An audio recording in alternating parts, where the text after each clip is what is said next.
Good morning ಮತ್ತೆ ಅವ್ರು ಬಿಡಿ ಅಧಿಕಾರಿಗಳಿಗೆ ಹೋಗಿ ಚಂದ್ರಶೇಖರ್ ಧೂಳು ಕುಡಿತಾ ಕೂತಿದೆ ಈ ಆಫೀಸ್ ಅಂತ ಹೇಳ್ತೀವಿ. ಧೂಳು ಆನಾಗಿ ಎಷ್ಟು ದಿನ ಆಗಿದೆ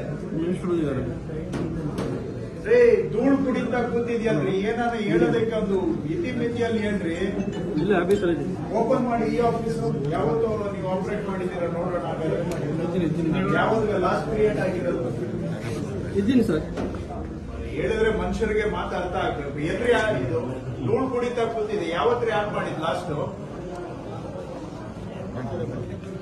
ಯಾವತ್ರಿ ಮಾಡಿದ್ರಿ? ನಿಮಗೇನ್ ಜವಾಬ್ದಾರಿ ಇಲ್ವಾ? ಅವ್ರ ಮುಖ ಏನ್ ನೋಡ್ತೀರಾ? ಏನ್ ಮಾಡ್ತಾ ಇದ್ದೀರಾ? ಧೂಳು ಕುಡಿತಾ ಕೂತಿದ್ಯಲ್ಲ, ಅದು ಬೀಗ ಹಾಕಿಟ್ಟಿದ್ದೀರಿ.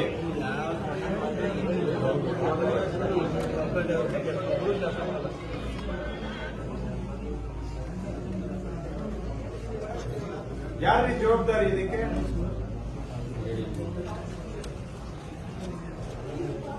ಬರೀ ಮಾತು ಕಲ್ತಿದ್ದೀರಾ, ಮಾತಿನ ಕಲೆ ಕಲ್ತಿದ್ದೀರಾ, ಕೆಲಸ ಮಾಡೋದಲ್ಲ.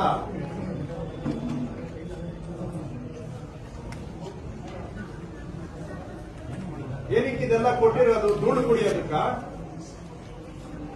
ರೇ, ನಿಮ್ಗೆ ಕೇಳ್ತಾ ಇರೋದು, ಕೆಲಸ ಮಾಡಿ ಉಪಯೋಗಿಸಿ ಅಂತ ಕೊಟ್ಟಿದೀವ? ಶೋಕಿಗೆ ಆಫೀಸಲ್ಲಿ ಕಂಪ್ಯೂಟರ್ ಇಡಿ ಅಂತ ಕೊಟ್ಟಿದೀವ? ಉಪಯೋಗಿಸೋದಕ್ಕ ಎಲ್ಲಿ ಯೂಸ್ ಮಾಡ್ತಾ ಇದ್ದೀರಾ? ಬೀಗ ಹಾಕಿ ಇಟ್ಟಿದ್ದೀರಾ.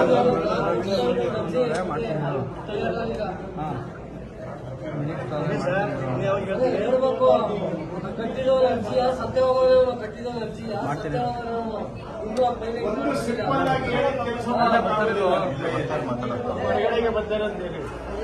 ವಿಡಿಯೋ ಮಾಡ್ತಾರೆ.